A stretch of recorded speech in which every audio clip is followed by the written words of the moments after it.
Right. So if two asteroids start from rest, guys, if they start from rest, does that mean that there's no kinetic energy to start with? Right? And then they're going to gravitationally attract towards each other.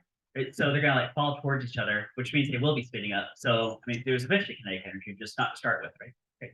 But hey, uh, if they had some distance apart from each other and they're like tugging on each other, moving and getting closer to each other, doesn't that mean there was some kind of potential energy to start with? Okay. Now, all along, we've been saying potential energy is just MGH, but we can't do that for this problem. And here's why.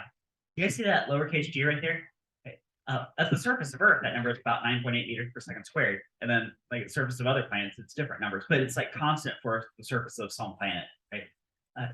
But for like two asteroids gravitationally attracting, isn't it true the closer they get to each other, the more the gravity force is going to ramp up, which is going to is like changing the weight of an object, right? Which means also the acceleration is going to change. So this lowercase g actually increases as they get closer to each other. So it's not a constant value. So I can't treat this as a term.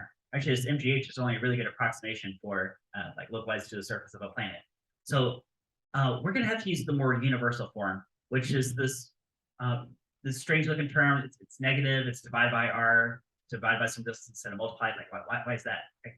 So I want to tell you guys a couple of stories related to this. You can actually use this to calculate escape speed. I'll tell you guys about that.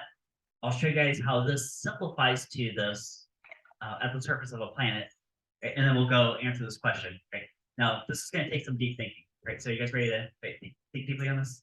Okay. All right. So also, I'll tell you guys, I'm not going to quiz you guys on this but here we go. Stretch your imaginations here. Suppose I have an empty universe except for two objects. Over here, I have a planet with mass capital M. And on the other side of the universe, I have this slab weight right here with mass little m. Okay, so that's it. It's an empty universe except for these things. And these things are separated by, let's say, like several light years. So they're like essentially infinitely far away from each other. Like not literally infinitely, but just extremely far away from each other. I'll call that distance between them lowercase r. And this is going to be variable because they're going to feel a tiny, tiny, tiny gravitational tug between the two. Do you think that maybe after like a billion years, they're going to crash into each other? Right? After like a billion years? Okay. Now, the mass of the planet is going to be crazy many orders of magnitude heavier than this, like probably like 10 to the 24 heavier than this. Okay. So let's simplify this a little bit and say the planet is basically not going to move, which is almost true, right? And this thing's going to cross the universe to crash into it. Okay, you guys kind of got that? Okay. Right, so it's a weird scenario, but it's going to help all this develop here. Okay, so if I'm setting up some kind of conservation of energy, so suppose my question is ultimately, hey, I wonder how fast this is going to crash into the planet. Now, it did fall from the other side of the universe. So maybe you're thinking something like, I wonder if it's going to be infinitely fast, right? Well, but that's not going to be the case. Right? I mean, or maybe you might say, is it the speed of light or something? Like, no. Right, so at the point that it crashes, the distance between the two would be the radius of the planet. And that be true? This is like crashes into the surface. Boom. Right. So we're going from like point A to point B, like initial to final. Right. This, which you might be thinking, that sure does look a lot like the two asteroids, doesn't it? So the only difference is, well, I guess there's two. One is that the masses are crazy different from each other, and the other is that I'm starting with a crazy big distance between the two. Right? But we can set up a conservation of energy. Right? And I can say that the sum of energy initial in this situation is equal to the sum of energy final. Okay. Now, here's the thing, though. If they started at rest, there's no kinetic energy, so that's zero. Right? But we're also going to use the form for potential energy. We're going to use this one. And if r is like infinitely far away, because what is, let's create a big, crazy big number for r, like 20 million. What is 1 over 20 million? It's approximately what? Suppose you go buy a lottery ticket and you have a 1 in 20 million chance of winning. Okay, that really means you have a what chance of winning? Zero. Is that true? Is 1 over 20 million 0.0000 like a string of zeros? Right, tiny. So this is basically zero, isn't it? Okay. So you basically have zero potential energy too. What's kind of a justification for this formula? You guys remember how the gravitational force between two objects is universal constant times the masses multiplied together divided by the distance between them squared, right? And do you guys remember how work, potential energy are very closely related to each other? Okay. It's like force times distance. Okay. Well, what if the distance we're talking about is the distance between them? And I take this multiplied by r, okay, and I'm going to get a universal form of potential energy, which is gmm over r squared times r. One of the r's cancels, it leaves you with this. Okay. It's also going to be negative, but I'm about to explain why it's negative. Okay. All right, so back to the story. Right. So there's zero energy in the system to start with. I'm going to say 0 joules of energy. Zero. There's no energy. There's no kinetic energy. But if you're dividing by a crazy big distance, then potential energy is also 0. So there's nothing. Right? But this object is going to fall towards this planet. And as it falls, it's moving faster, faster, faster, which means it's gaining kinetic energy. Then hang on a minute. I thought there was 0 energy to start with. Where's all this kinetic energy coming from? I thought that energy was conserved in the universe, right? Oh, that's why potential energy must always be a negative value from a universal point of view, right? Because watch this. I'm going to do kinetic energy plus potential energy. So 1/2 mv squared plus potential energy of negative gmm on r. Right? Now, as this r shrinks, gets smaller, smaller, smaller, is what happens when you divide by smaller values. What happens to the fraction? Doesn't it blow up bigger, like a larger magnitude? Now, it's still negative, so it should be a larger negative number. Right? Right. So more and more kinetic energy is coming from potential energy. Right, you guys see that? Right? And at some point, this object's gonna bam crash into the surface of this planet. That's the question I started with, right? What's the crash speed? What's the crash speed when this crashes into this? Right? And I can get that by taking this generic r, variable r, and I can set it specifically equal to the capital R radius of the planet, because I'm interested right at that point. So this is always true in general. And if I replace the lowercase r with the capital R, then I can get v crash, like the crash speed. Is that okay too? Okay. So now I'm going to do a little bit of algebra. I'm going to add this over. Do you guys see that the lowercase m is going to cancel out? The sum's going to cancel out, right? And then I'm going to have to take a square root. Right, now, I'm going to skip a few algebra steps because I really just want to focus on the big picture of this. Okay. So the crash speed that I get is going to be, okay, I'm going to have a gm over r. The little m is going to cancel at some point. I'm skipping a few algebra steps. I'm going to have to multiply across this 2 that's going to be there. And then finally taking a square root. So put it all together, and I'm going to get this expression right here. Okay. So if something falls like from the edge of space, then this is how fast it's going to crash into the surface of the planet. Okay, you guys kind of got that? Okay. So universal gravity constant, mass of the planet, and then radial size of the planet. Put it all together. Okay. Now, this formula might almost look familiar. If I bump the 2 and just go square root gm over r, does that look exactly like orbital speed? What wasn't orbital speed square root gm over r? You guys remember that from a few weeks back? Set centrifugal force equal to gravitational force. Okay. Right. And then if you put the 2 back in there, so orbital speed times the square root of 2, which we're back to this, right? Interesting that would also be the crash speed going from the edge of space. But you guys know what else this also represents, right? Suppose you're standing on this planet, is to say I'm holding on to this. I say, what if I throw this in the air? Now, if I don't throw it very fast, or I throw it as fast as I can, then it's just going to come back down. If I get it going at square root gm over r and I throw it to the side, then maybe it could like orbit the planet. Go a little bit faster, still orbiting, maybe just like elliptical, right? But what if I throw it at this speed, whatever this is, plug in mass planet, radius planet, blah, blah, blah, right? Which, by the way, for Earth would be about 11,000 meters per second. So v Earth, this number, like crash speed from the edge of space, is about 11,200 meters per second. And I know that because this crash speed also represents a different kind of speed. Right? And that's the speed that it would take for, if I threw this into the air at the speed, for it to reach the edge of space, right? Like if I throw it any slower than this, it's eventually going to come back and crash into Earth, right? If I throw it faster than this, of course it will escape forever. And this is like the minimum speed I need for it to escape the gravity of the planet. What kind of speed is that called?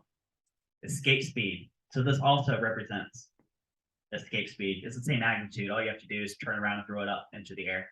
Okay. So the escape speed from Earth, therefore, is about 11,200 meters per second. If you get a rocket going that fast, you cut off the engines, it will have sufficient speed to get away from the planet. Okay. You guys got that? So it takes a little bit thinking. That's a fun story. Let's actually let's go ahead and answer this asteroid question now because I still want to show you guys why this simplifies to MGH. But let's go ahead and knock out this asteroid story first, okay? And then we'll finish this packet. Okay? You guys remember I'm treating this packet as your homework this week. Okay? So as long as you follow along, have all the boxes filled in, this is all on Google Classroom. All these videos are great. If you want to hold on to this for a few more days, it might help you possibly on your quiz. But hey, 2 asteroids. You're gonna have each asteroid in the system. So I'll say each asteroid. Right, there's a closed system. Maybe there's nothing else nearby. Right, just 2 asteroids. Right. So at point A, well, if they start from rest, there's no kinetic, but they are like pulling on each other. So there's some potential energy. Now I have to treat this as the universal form. So I'm going to go with this form right here. I'll call it negative G. I give them both the same mass, M. So I'll go mm divided by r sub a because that's the initial distance, right? GMM over r sub a, and it's negative. Okay. Then when they gravitate closer to each other, say like point B, well, now there's less potential energy, or you could say a greater negative potential energy, okay, mathematically, okay? Because some of that energy is transferred to kinetic energy. So there's going to be negative GMM over r sub b worth of potential energy plus a 1/2 mv squared plus another 1/2 mv squared. Right? Each asteroid gets its own kinetic energy. Okay? They have the same mass, so they're like moving the same. Okay? Okay. And if you wanted to, you could solve for the speed it has at point B. Okay, guess that. Let's go and do that. It's a little bit of algebra, but that's all right. Okay, so we started off with negative G m over r sub b. We're end up with negative G m over r sub a. I'm so sorry. We're going A to B, aren't we? Oops. Sorry. Let's change this B to an A, choose A to B. Oops. There we go. Right. Plus 1/2 mv squared for one asteroid plus another 1/2 mv squared for the other asteroid. Okay. We're like solid for the speed. Hey, can I call all of this just 1/2 of something plus 1/2 of something as just add those together? I could do that, right? Is that okay? Okay. And then this, can I add this over here? And say positive GMM over RB plus this negative, it's called minus GMM over RA, just like that. Is that true? Okay. Oh, did you guys see that one of these M's cancels? Got 0.3 terms. So bump one of those M's. Okay. Then finally take the square root. So in general, 2 asteroids gravitating to each other. Got GM over RB minus GM over RA. I'm sure you can get common denominator and rewrite that probably a few different ways, but that's one way to write that answer, right? Okay. So GM over RB is GM over RA. Oh, what I do want to point out is that if RA is greater than RB, which it was, right? We started off further away from each other. Then if you divide by a larger number, it doesn't mean like a smaller fraction. So I have a large fraction minus a small fraction. So I can take a square root of a positive number, and that'll still work. Is that right? Okay. Again, if you want to do common denominator and express that a little bit differently, that's fine too. All right, here's the last thing we're doing today. All right, last thing is I want to show you guys why this negative GMM on R simplifies to MGH at the surface of a planet. So here's what we do. I got a planet, and let's say it has a mountain on it, right? Like Mount Everest going on right there. Okay. Now, if this were to scale, that's way taller than Mount Everest is with the Earth, but yeah, you guys get the idea. So this planet has some radius, I'll call it R1. But if you go to the top of the mountain, it's a slightly different radius, R sub 2. Is that? And wouldn't the difference between R1 and R2 be like a height change I could call H? Okay. Now, the gravity field at the top of the mountain and the gravity field down here at sea level are almost the same. I mean, maybe a tiny bit different. Okay. But it's very, very tiny difference. Okay. So I wonder what is the change of potential energy? Can I call it delta U, change of potential energy, from the top of the mountain to the bottom of the mountain? Now, in a universal sense, it'd be See, at the bottom of the mountain, it's negative G. Oh, I gotta get some masses. It's mass of object, it's mass of the planet. M over R1. And at the top of the mountain, so I'm subtracting from the top, G M over R2. Can that be true? Okay. Now minus and negative, can I just say plus? So I can swap these two. So I can say the change in potential energy is, okay. Now while I'm at it, I'm gonna factor out GM over right here. But this is right. So G, universal gravity constant, mass of the planet, mass of the object over R2, right? And then this is going to come over here, GM over R1. Okay. Now, can I add these together with a common denominator? Multiply this one by R1 over R1, multiply this guy by R2 over R2. I could do that, right? And then that would give me change of potential energy is, I got a G M R1 minus G M R2, all divided by R1 times R2. Right? Is that true? Now, let's go back to the big scheme of things. Remember how R1 and R2 are almost equal to each other? Right? R1 is approximately equal to R2. They're not exactly the same, but they're almost. Okay? If that's true, can I just call this some general R? And this would be R squared down here. Okay. And look what else I can factor out. A G, M, and an M. Right? And then R1 minus R2. Well, there's a tiny difference. So go ahead and pull that up too. So the change in potential energy then would be, what I got here? I got a G and an M and a little m. That was little m. Here, I'm going to pull this in front for reasons you guys will see. I've got divided by, I'm going to just call this R and R, so call that approximately R squared. And then I factored out R1 minus R2 from the top, right? Which is, again, very small compared to R itself, but it's not quite zero. Okay. You guys got that?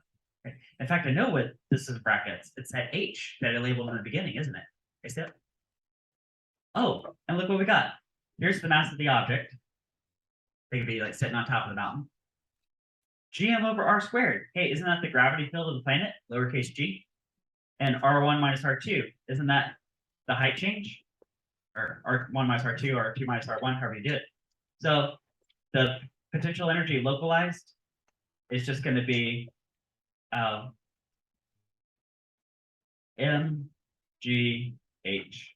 There you go. That's the change of potential energy, MGH, just like that. Okay. So that's how universal gravitational potential energy simplifies to just MGH at the surface of the planet, where, as long as G is approximately constant. All right, that pretty well takes us to the bell. So that is our pause point today. Tomorrow we're going to head out with launchers and do a lab. So tomorrow's lab day.